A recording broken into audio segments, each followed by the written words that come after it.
Bienvenue à Business Matin. Aujourd'hui, nous recevrons deux invités. Monsieur Lodamas, notre spécialiste des marchés financiers, pour faire le point des marchés financiers concernant la BRVM, et également Monsieur Laurent Zéhi, qui est le directeur du Centre international pour le développement des compétences, CIDEC, qui viendra sur ce plateau pour nous parler du lancement de la troisième promotion de l'Executive Doctorate in Business Administration de l'Académie des sciences du management de Paris à Abidjan.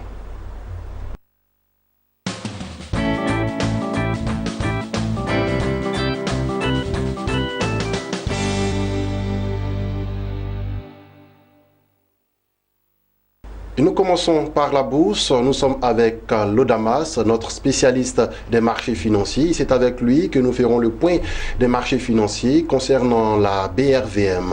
Lodamas, bonjour. Bonjour Max. Merci de toujours répondre présent sur ce plateau. C'est un plaisir. Voilà, nous sommes à Business Matin, spécial bourse. Nous allons commencer l'émission par les indices principaux. Bien, en ce qui concerne les indices principaux, on note tout de suite que le BRVM10 est passé de 210,21 à 210,03 points, soit une chute hebdomadaire de 0,09%. Le BRVM Composite a clôturé à 229,27 points, soit une baisse hebdomadaire de 0,96%. Que nous disent les indices sectoriels ? Alors, en ce qui concerne les indices sectoriels, il faut retenir que le BRVM Industrie a trébuché de 3,04%. Le BRVM Service Public a progressé de 0,26%. Le BRVM Finance a chuté de 1,58%. Le BRVM Transport a observé un repli hebdomadaire de 1,01%. Le BRVM Agriculture a baissé de 0,41%. Le BRVM Distribution a régressé de 3,10% et le BRVM Haut Secteur est resté stable à 222,10 points. On parle maintenant des trois plus fortes hausses de la semaine. Bien, parlant des trois plus fortes progressions de la semaine, on note que le titre SMB Côte d'Ivoire est passé de 8600 à 10 165 francs CFA, soit une hausse hebdomadaire de 18,20%. La valeur Air Liquide Côte d'Ivoire a clôturé à 460 francs CFA, soit une progression hebdomadaire de 15%. Le titre Sicable Côte d'Ivoire est passé de 1220 à 1355 francs CFA, soit une amélioration hebdomadaire de 11,07%. On poursuit avec les trois plus fortes baisses de la semaine. D'accord, les trois plus fortes chutes de la semaine, on note dans un premier temps le titre Sodeci qui est passé de 5300 à 4255 francs CFA, soit une baisse hebdomadaire de 19,72%. Le titre CFA Motors Côte d'Ivoire a terminé son parcours en affichant une cotation de 590 francs CFA, soit une chute hebdomadaire de 16,90%. On termine avec la valeur Unilever Côte d'Ivoire qui est passée de 8250 à 6940 francs CFA, soit un repli hebdomadaire de 15,88%. Alors, on va à présent parler des valeurs à surveiller cette semaine. Quelles sont les valeurs à surveiller cette semaine, Lodamas? Alors, cette semaine, nous ferons le commentaire de trois valeurs spécifiquement. On va parler du titre Sodeci, la valeur Safka Côte d'Ivoire, et on va terminer avec le titre Neis Seda Côte d'Ivoire. D'accord. Alors, on commence tout de suite avec le titre Sodeci.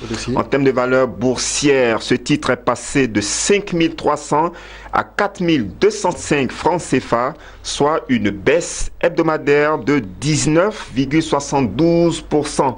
Mais lorsqu'on prend pour repère la fin de l'année 2017, on se rend compte que le titre Sodeci affiche actuellement une chute de 28%. Je note que cette chute de 28% est la plus forte baisse du marché actuellement, en prenant donc pour repère la fin de l'année 2017.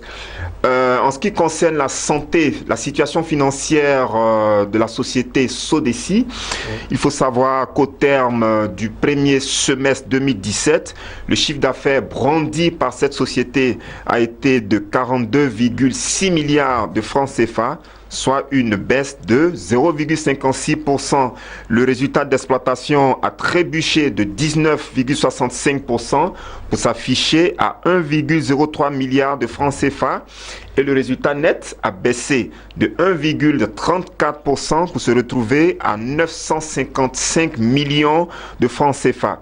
Alors le marché attend toujours la publication des états financiers du troisième trimestre 2017 en ce qui concerne donc la société Sodeci.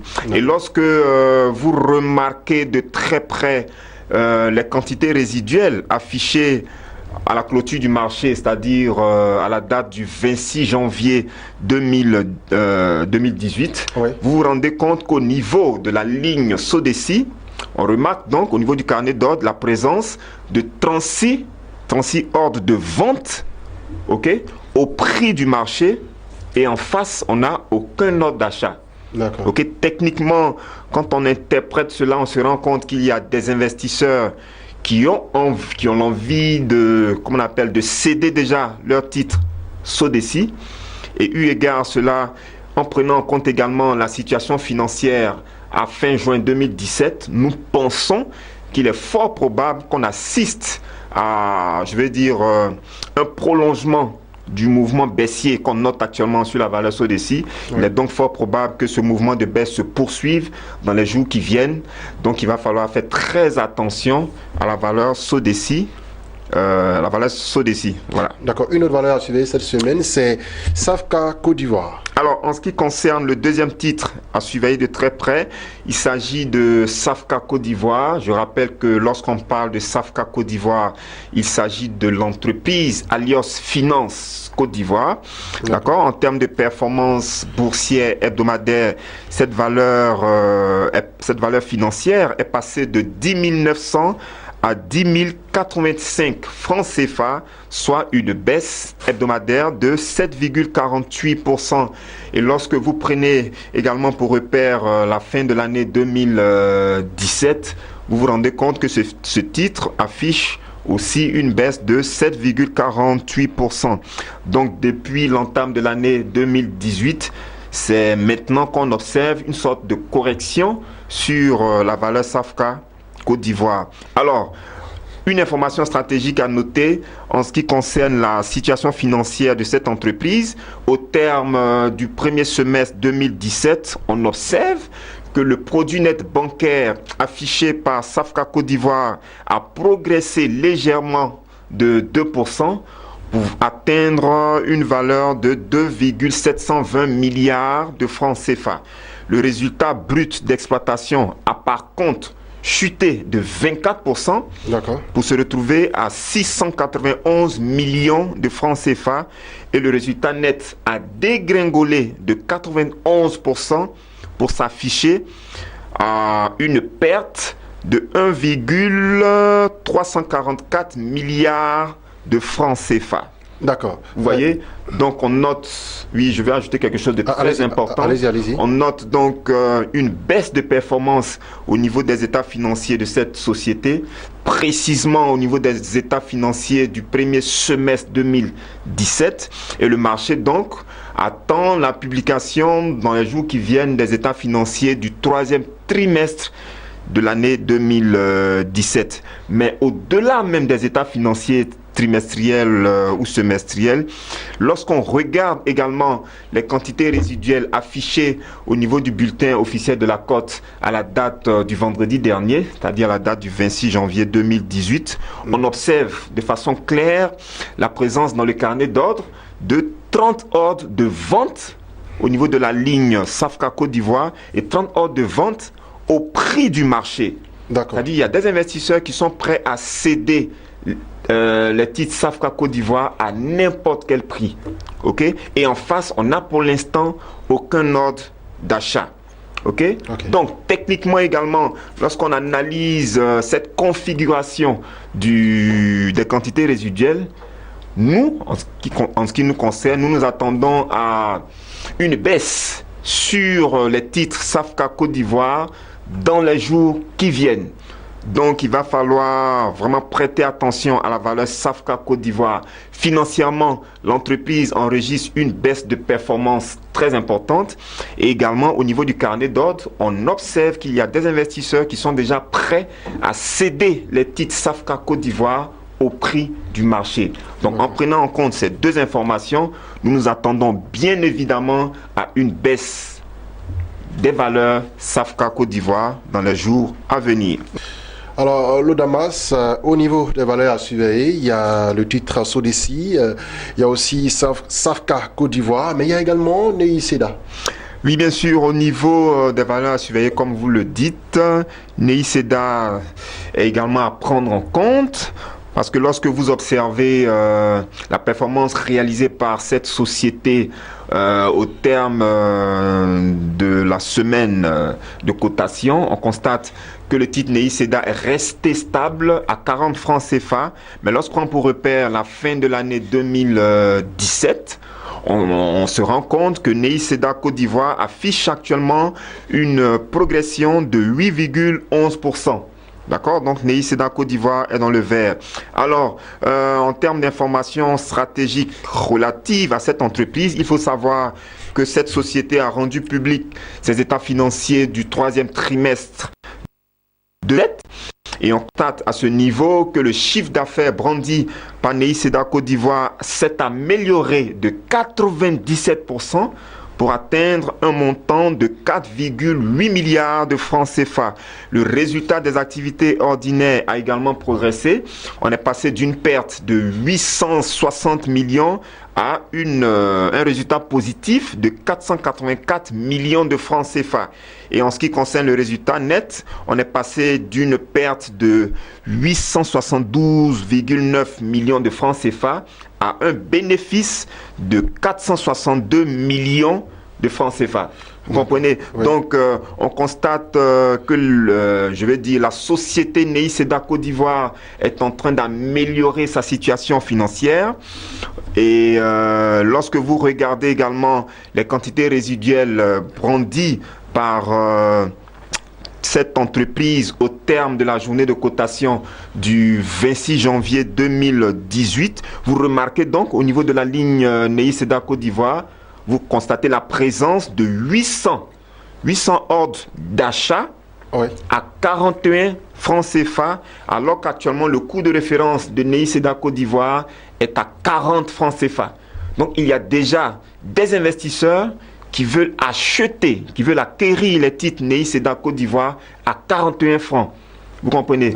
Donc, eu égard à la situation financière de cette société qui s'améliore et en prenant en compte les ordres d'achat qui sont déjà positionnés au niveau du carnet d'ordre de la BRVM, nous pensons qu'il est fort probable qu'on constate sur la valeur NEI-SEDA Côte d'Ivoire dans les jours qui viennent, il est fort probable donc qu'on constate une amélioration, un prolongement du mouvement de hausse qu'on note actuellement sur le titre NEI-SEDA Côte d'Ivoire. Donc en clair, nous recommandons le titre NEI-SEDA Côte d'Ivoire à l'achat à tous les spéculateurs qui interviennent au marché d'actions de la BRVM. D'accord, on récapitule rapidement. Les valeurs à surveiller sont les titres Sodeci, SAFCA Côte d'Ivoire et NEI-SEDA qui naviguent dans le vert et que vous recommandez justement à l'achat. À l'achat, d'accord. Aux spéculateurs. C'est bien noté. Et à l'international maintenant, l'Odamas, l'or, le pétrole Brent et le pétrole WTI. Alors, au niveau de l'or, on constate que l'or a terminé la semaine en affichant une cotation de 1351,60 $ l'once, soit une hausse hebdomadaire de 1,48%. Le pétrole Brent est passé de 68,72 à 70,70 $ le baril, soit une hausse hebdomadaire de 2,88%. Le pétrole WTI a terminé son parcours en affichant une cotation de 66,29 $21 le baril, soit une hausse hebdomadaire de 4,42%. Merci, Monsieur Lo. Merci de toujours répondre présent sur ce plateau de Business Matin spécial bourse. C'est un plaisir. Voilà, moi, en ce qui me concerne, je me rappelle très bien que la semaine dernière, vous avez dit qu'il fallait s'attendre à une baisse du titre CFA Motors Côte d'Ivoire. La valeur du titre est passée de 710 francs CFA à 590 francs CFA, soit une baisse hebdomadaire de 16,90%. Et je vous remercie d'avoir vu juste et nous comptons sur votre disponibilité pour la semaine prochaine. Je vous en prie, c'est un plaisir de prendre part à votre émission à chaque fois. Merci encore, Lodamas. Voilà, c'est la fin de ce numéro de Business Matin spécial bourse. Nous recevions sur ce plateau notre spécialiste des marchés financiers, Lodamas. Avec lui, nous avons vu les différentes tendances au niveau de la BRVM. Maintenant, nous allons recevoir M. Laurent Zéhi. Il est le directeur du Centre international pour le développement des compétences, CIDEC International. Avec lui, nous allons parler du lancement de la 3e promotion de l'Executive Doctorate in Business Administration de l'Académie des sciences de management de Paris, ASM Paris, une formation dédiée aux cadres et chefs d'entreprise.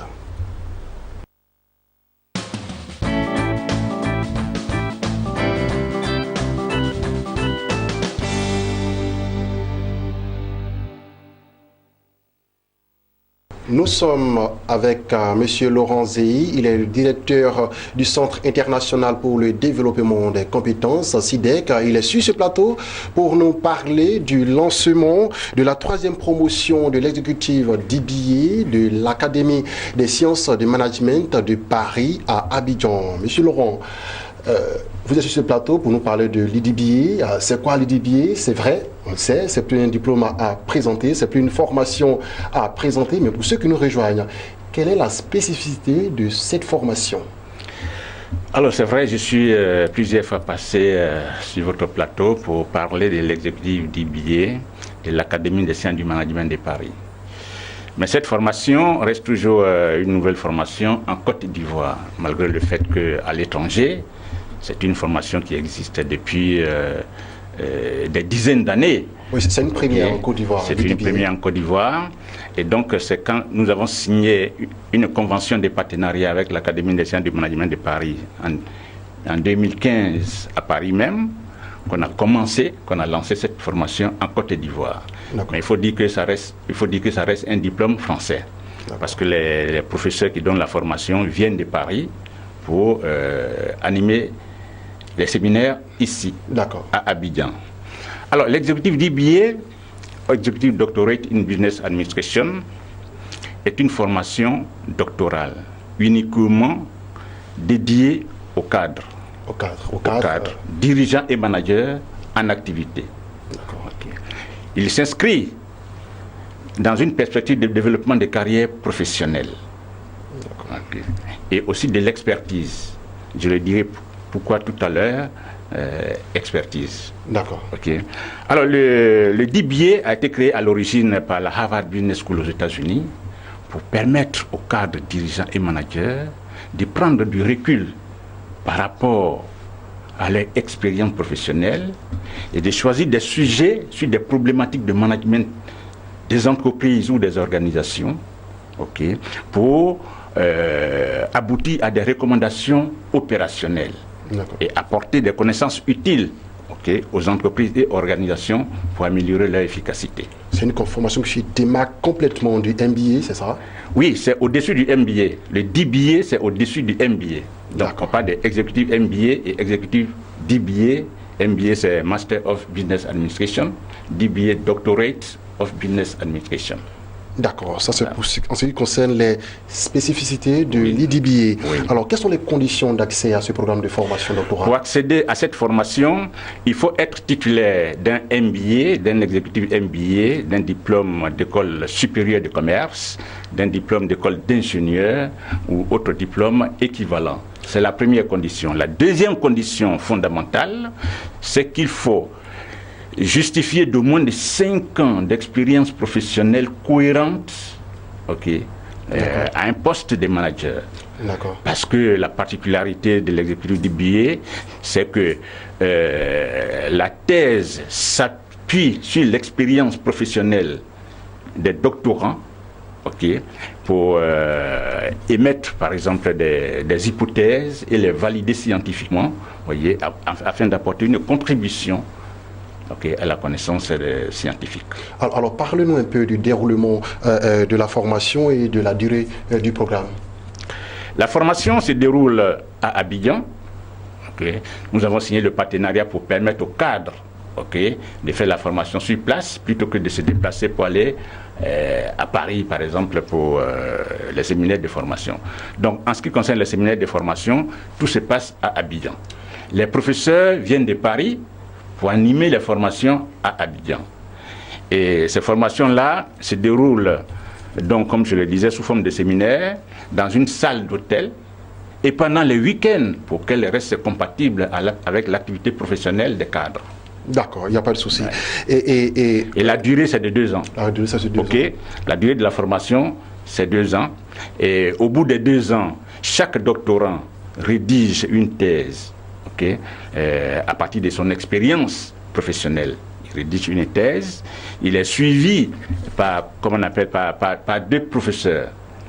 Un professeur qui est national, qui est le coordonnateur économique national, qui encadre donc les doctorants en groupe, et un directeur de thèse qui lui est à Paris et qui suit donc le doctorant à distance. D'accord. Lorsque le doctorant finit de rédiger sa thèse, il se rend à Paris pour 1 semaine et il soutient publiquement.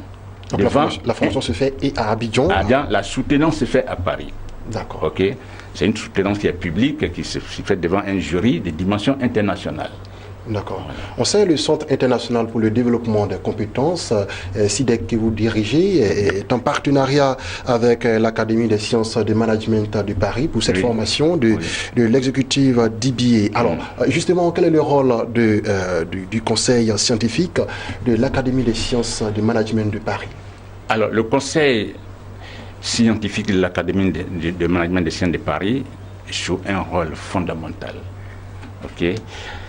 Ce conseil scientifique est composé d'une trentaine de professeurs hautement qualifiés. Ce sont des professeurs internationaux, qui ne sont pas que des professeurs français.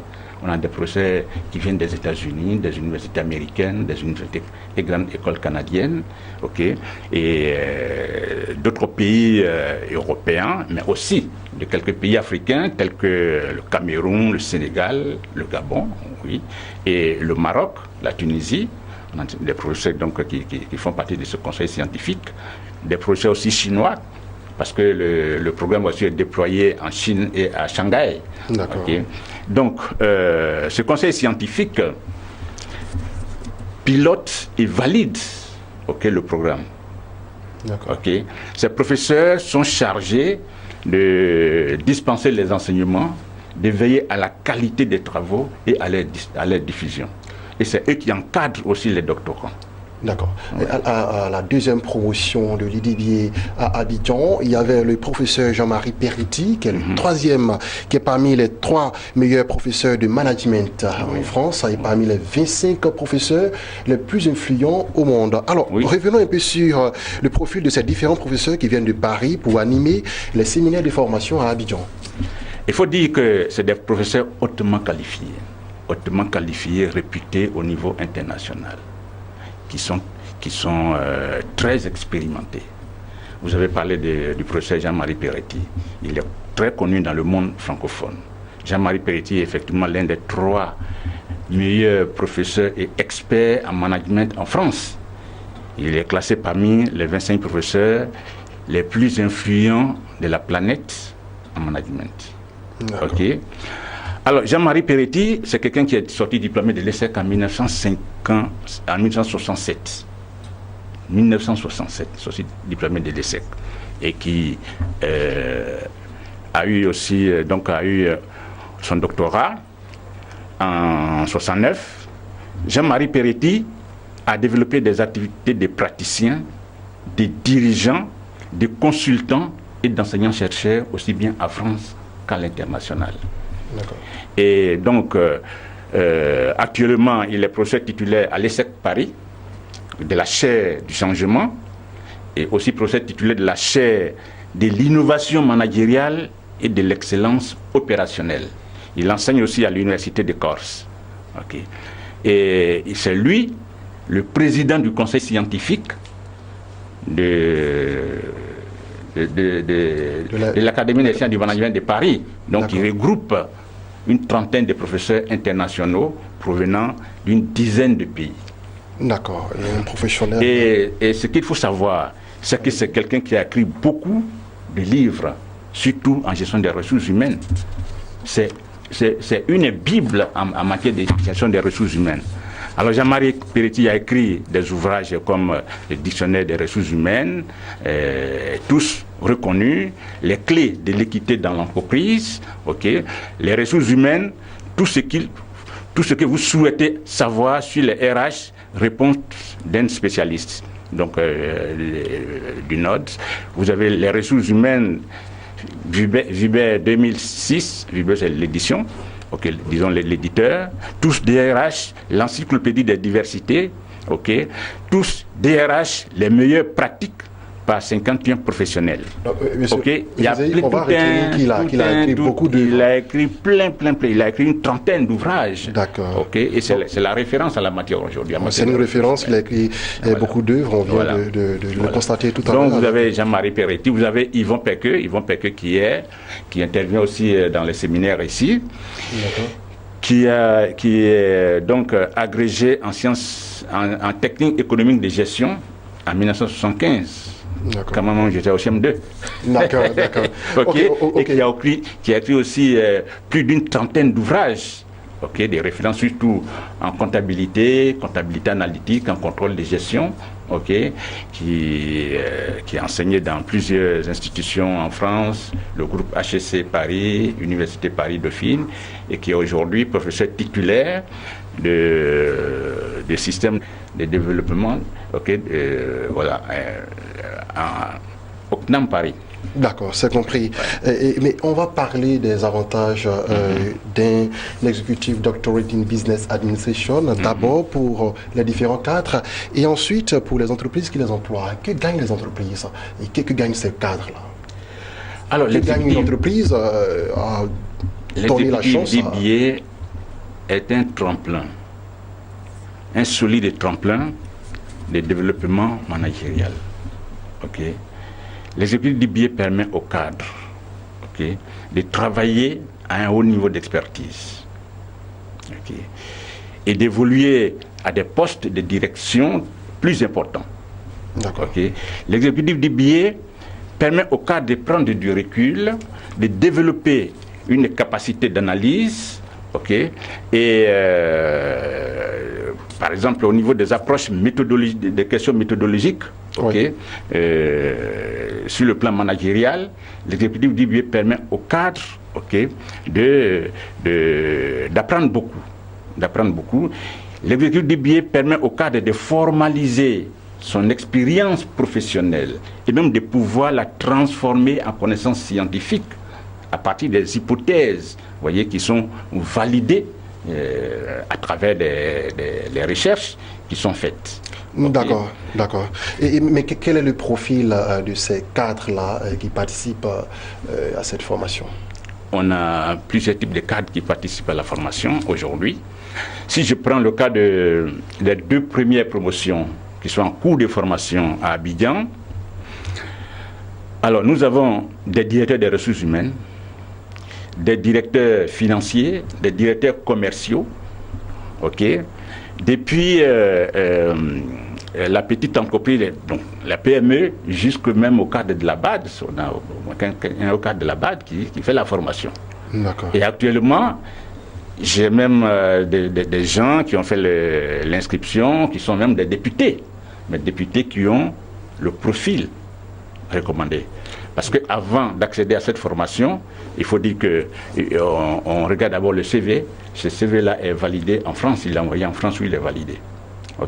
Donc c'est des cadres qui interviennent dans presque tous les secteurs d'activité, et qui font la formation, mais ils doivent avoir un diplôme de bac plus 5 minimum et 5 ans d'expérience professionnelle minimum.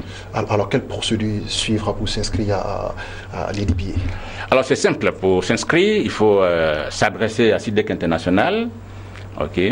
Et donc, ensuite, envoyer son CV par mail. D'accord. Ce CV, quand nous le recevons, nous le transmettons immédiatement, disons, aussitôt au directeur des programmes de l'Académie des sciences du management de Paris, directeur du programme exécutif d'IBA, qui l'analyse et qui le valide. D'accord. Quand le CV est validé, le candidat remplit un dossier complet de candidature et à partir de ce moment, il peut s'inscrire. Alors, on va maintenant parler du coût de cette formation. En fait, l'exécutif d'IBA, pour le coût qui est pratiqué, le coût qu'on a négocié en France et qui est pratiqué en Côte d'Ivoire aujourd'hui, n'est pas élevé. C'est de l'ordre de 13 000 euros. 13 000 euros, ça peut paraître élevé, mais en réalité, c'est très bas. D'accord. C'est très bas parce que ces diplômes, quand je prends le cas des États-Unis, le coût moyen est de $110 000. 110 000 $, ce qui fait environ 60 millions. C'est un cadeau. Ici c'est donné. Pour un cadre. Ouais, il faut. Pour un manager, voilà, c'est un cadeau. C'est donné. Alors, comment vous joindre justement, M. Laurent? Alors, nous sommes au 07 67 14 97, parce que nous donnons nous-mêmes directement les informations. D'accord. Aussi, on a le 40 oui. 77 77 17. Et un email? Un email, oui, un email. Donc, vous avez contact @sidec-ci.com, ou bien on peut envoyer sur mon email, par exemple, laurentzi63, @yahoo.fr. D'accord, nous sommes pratiquement à la fin de l'entretien. Ouais. Alors, un dernier appel à lancer? Alors, ce que je voulais dire, c'est que la formation à l'exécutif d'IBA fait partie désormais de l'écosystème des formations doctorales dans le monde, parce que dans le monde aujourd'hui, on a 36 programmes d'exécutif d'IBA. Cette formation connaît, ce doctorat professionnel connaît un succès au niveau international. Mais en Afrique, ce n'est que récemment que ça a été introduit. J'ai été d'ailleurs même le premier à signer la convention de partenariat avec l'Académie des sciences du management de Paris pour introduire ça en Afrique subsaharienne. Sinon, ils étaient déjà au Maroc. Alors donc, c'est une opportunité qui est offerte aux cadres expérimentés, qui souhaitent, par exemple, qui souhaitent avoir des qualifications académiques pour mieux valoriser le parcours professionnels, qui souhaitent donc avoir une caution académique.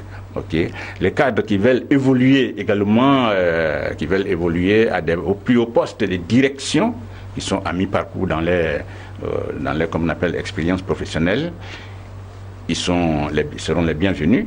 Et même des cadres de l'administration aussi qui sont inscrits à ces programmes. Donc tout le monde qui remplit les conditions peut s'inscrire à ces programmes qui permettent aux cadres de s'accomplir, surtout personnellement. D'accord. Merci encore, M. Laurent. Merci. Merci, M. Zeyi.